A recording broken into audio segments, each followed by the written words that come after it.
프랑스의 철학자이자 문학 평론가인 르네 지라르는 희생양 메커니즘이라는 개념으로 사회에 숨겨진 폭력성을 날카롭게 고발했습니다. 사람들은 자신들 내부의 갈등과 죄책감, 이 불안을 감추기 위해 가장 만만한 누군가를 희생양으로 삼는다는 것입니다. 그 희생양을 향해 다 함께 돌을 던지며 비난할 때 사람들은 묘한 연대감과 또 묘한 단합을 느끼고 스스로가 의롭다는 거짓된 위안을 얻게 된다고 합니다. 오늘 본문인 요한복음 8장 전반부에는 바로 이 희생양을 찾아 돌을 높이 치켜든 잔인한 폭력의 그 현장, 그리고 그 가운데 예수님의 압도적인 은혜가 선명하게 대조되는 장면이 시작되고 있습니다.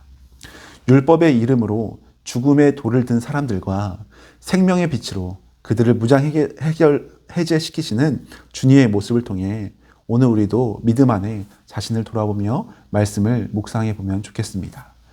초막절 명절이 끝나고 다시 성전에 오신 예수님 앞에 서기관들과 바리새인들이 한 여인을 거칠게 끌고 옵니다.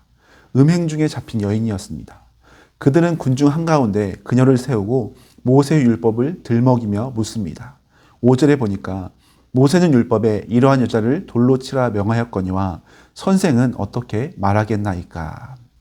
그들의 손에는 율법과 정의라는 이름의 날카로운 돌이 들려 있었지만 그들의 마음속에는 죄에 대한 분노가 아니라 예수님을 올무에 빠뜨리려는 악의만 가득했습니다. 여인의 부끄러움이나 생명의 존엄성에는 아무 관심이 없었습니다.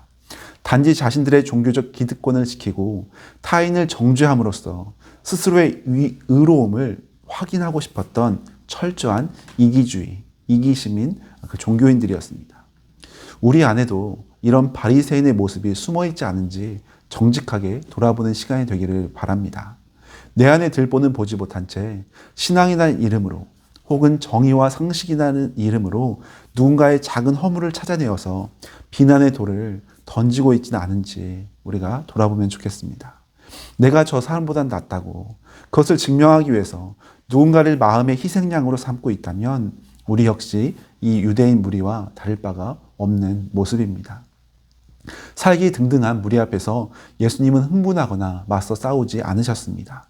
그저 몸을 굽혀 손가락으로 땅에 무언가를 조용히 쓰십니다. 그리고 일어나서 그들을 향해 그 유명한 말씀을 던지십니다. 7절에 보면 너희 중에 죄 없는 자가 먼저 돌로 치라.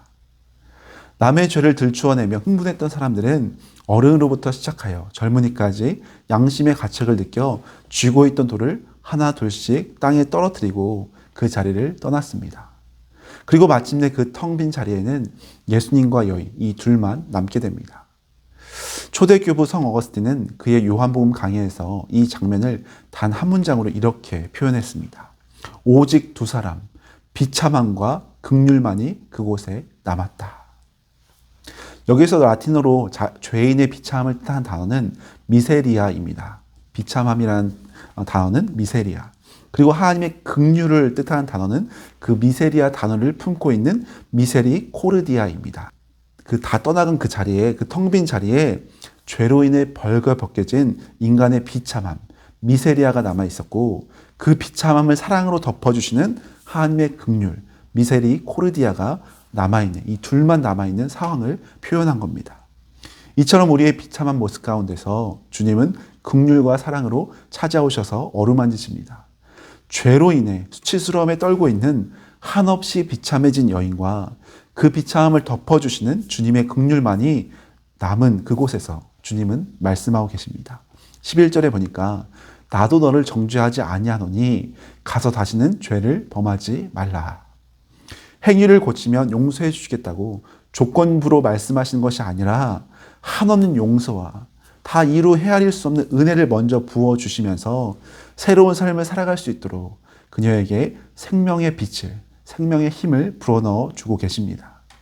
여인을 살려 보내신 이후에 예수님은 12절에서 자신의 정체성을 이렇게 선포하십니다. 나는 세상의 빛이니 나를 따르는 자는 어둠에 다니지 아니하고 생명의 빛을 얻으리라. 나는 생명의 빛이다 라고 말씀하십니다. 이 말씀은 당시 초막절 이 상황을 살펴보면 더욱 은혜가 넘치는 말씀입니다. 초막절 축제 기간 동안 성전의 그 여인의 뜰에는 거대한 네 개의 황금 횃불이 세워져 있었습니다. 제사장들이 밤이 되면 그곳에 불을 밝혔는데 이 불빛이 얼마나 밝고 화려했는지 예루살렘 온 시내를 대낮처럼 환하게 비추었다라는 유대의 기록이 남아 있습니다. 사람들은 그 화려한 불빛, 횃불 아래에서 춤을 추며 과거 광야 시절 자신들의 조상을 인도했던 불기둥의 은혜를 찬양했습니다. 그러나 명절이 끝나면 어떻게 되었을까요? 그 거대하고 화려했던 성전의 불빛도 결국 꺼지고 말았습니다. 불이 꺼지니까 사람들은 다시 어둡고 차가운 일상으로 돌아갔고 캄캄한 영적 어둠 속에서 타인의 죄를 찾아 죽음의 돌을 던지는 어리석은 모습으로 다시 돌아갔습니다. 율법의 이름으로 여인을 정죄했던 서기관과 바리새인들의 마음속은 바로 그 꺼져버린 횃불처럼 짙은 어둠이었다고 할 수 있습니다. 이런 상황에서 예수님께서 말씀하시는 겁니다. 나는 잠시 뒤면 사라지는 저 횃불이 아니라 영원히 꺼지지 않는 참된 세상의 빛, 곧 생명의 빛이다 라고 자신의 정체성을 선포하십니다. 빛은 어둠을 물러가게 합니다. 그리고 빛은 어둠을 드러나게 합니다. 진리의 빛이 비치니까 율법과 정의라는 이름으로 교묘하게 포장되어 있던 바리새인들의 위선과 폭력성, 그 어둠의 모습이 드러났습니다. 또한 빛은 생명을 살립니다. 절망의 어둠 속에 갇혀서 죽음의 공포에 떨고 있던 여인에게 새로운 내일을 시작하게 하는 은혜의 빛이고 생명의 빛으로 주님은 나타나셨습니다. 빛 대신 주님을 따른다는 것은 내 힘과 내 의로움으로 밝혀보려 했던 교만한 횃불을 내려놓고 내 안에 깊은 어둠과 수치를 주님의 십자가 빛 앞에 정직하게 내어놓는 겸손의 모습입니다. 사랑하는 여러분, 내 결심과 내 힘으로는 내 안의 어두움을 다 걷어낼 수 없습니다. 오늘도 생명의 빛이신 주님께서 우리의 심령을 환하게 비추어 주셔서 내 안의 수치와 어둠은 사라지고 오직 주님의 긍휼만 가득 채워지는 충만한 은혜가 있기를 소망합니다.